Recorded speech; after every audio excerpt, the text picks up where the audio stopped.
call of the evening, and we are going up to the big land. And Dennis Burden, who I know on Twitter, but I've never had the pleasure of talking to before, is on the line right now. Dennis, how are you?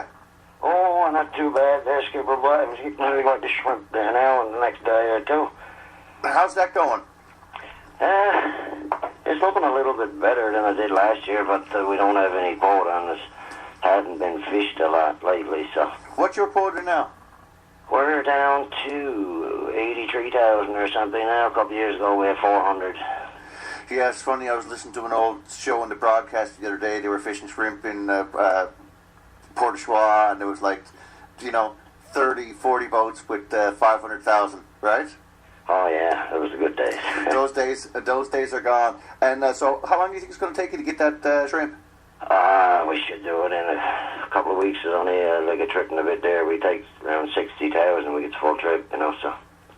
So you'll head out and fill the boat as quick as you can, get back and take a day to breathe, and turn around and do it again. Yeah, that's pretty much the deal with that. Yeah. Where are you fishing out of, Dennis? We fish out of Charlottetown there. That's right next door to here, about 30 kilometers or something, I suppose. And how active is the fishery in Charlottetown now? Is there lots of boats and lots of activity going on? Yeah, it's fairly good. As we acquired some shrimp from Area 5, now this is Labrador North Coast, and the government up there put a rule in place there that it would have to be landed in Labrador, I think, so. So that's somewhere around 10 million, and that's keeping it feasible over there. Dennis, you have been an integral part of Labrador for your entire life, haven't you?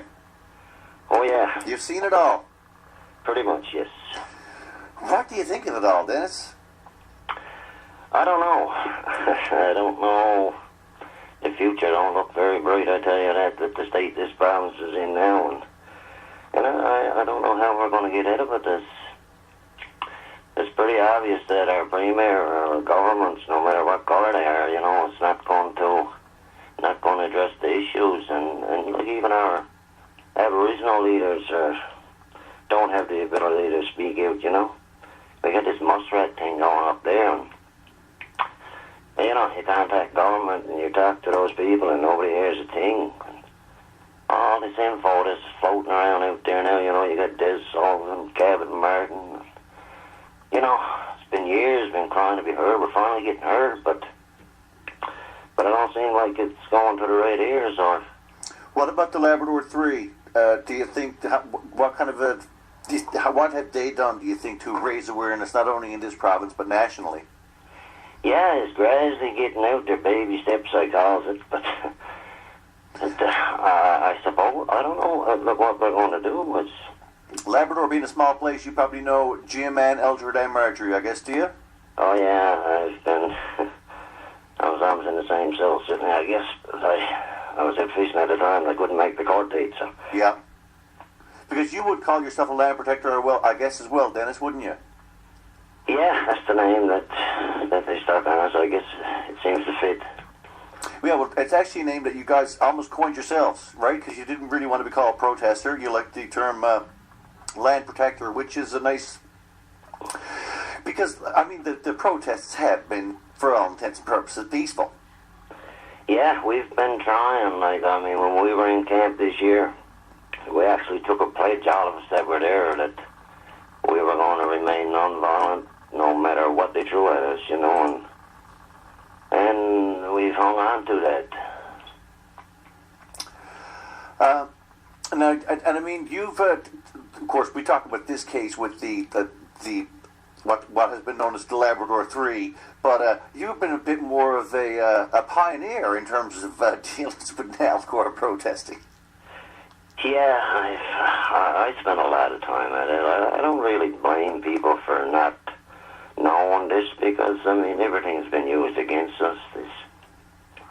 All those aids, the powers in our hands, our bright green future, and the media didn't do their job, they just pretty much read the Nalcor script.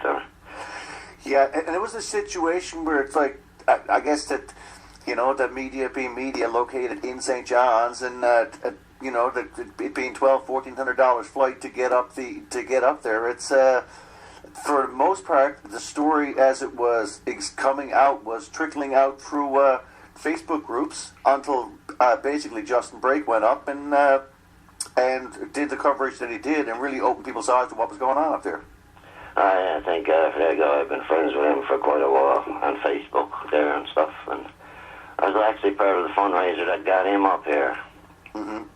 I went to see his after he did a talk actually on his time there at above the Rocket Bakery in St. John's, and I went to see a little talk and slideshow about how that whole experience was for him, because it was a life. It seems to be a life-changing experience for him.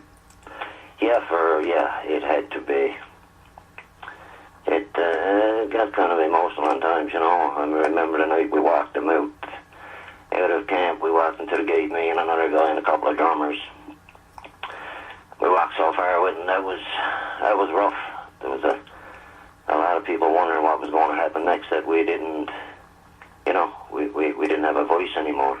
And that's exactly what I heard at that night. One of the women who's from Labrador and happened to be at that talk. That's exactly what she said.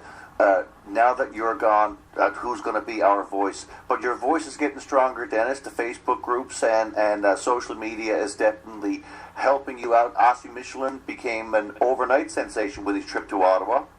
Yes. And so it's baby steps, isn't it, Dennis?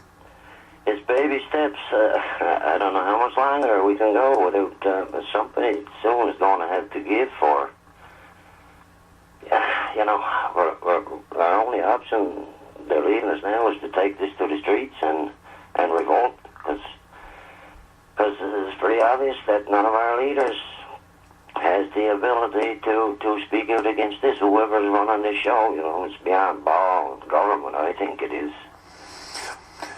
Well, Dennis, I have been poking you with a stick to come on this show for a long while, and I know you're a busy man, and I know that if you're not fishing, you're probably cutting wood, or you're planting vegetables, or you're doing something other than talking to me. But I'm really glad we have the opportunity to share a few minutes tonight at the end of this week. I'm really glad we got a chance to speak, buddy.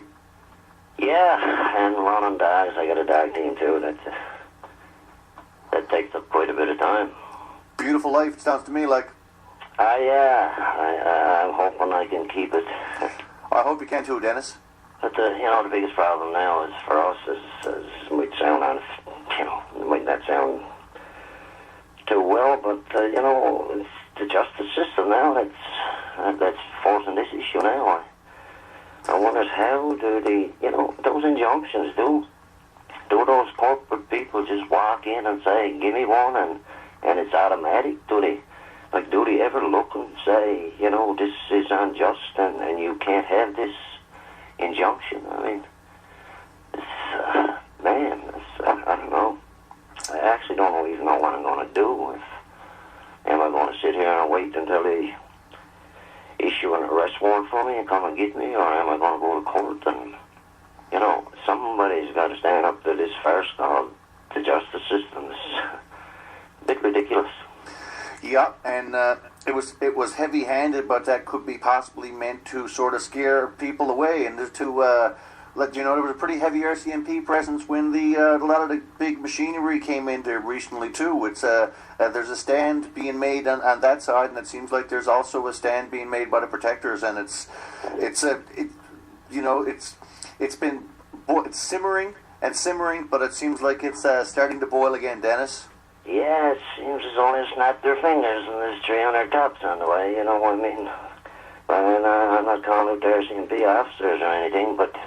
No, they only did what they were told. They were told to do it right. They have to do it. I mean, that's their job, or quit, Yep.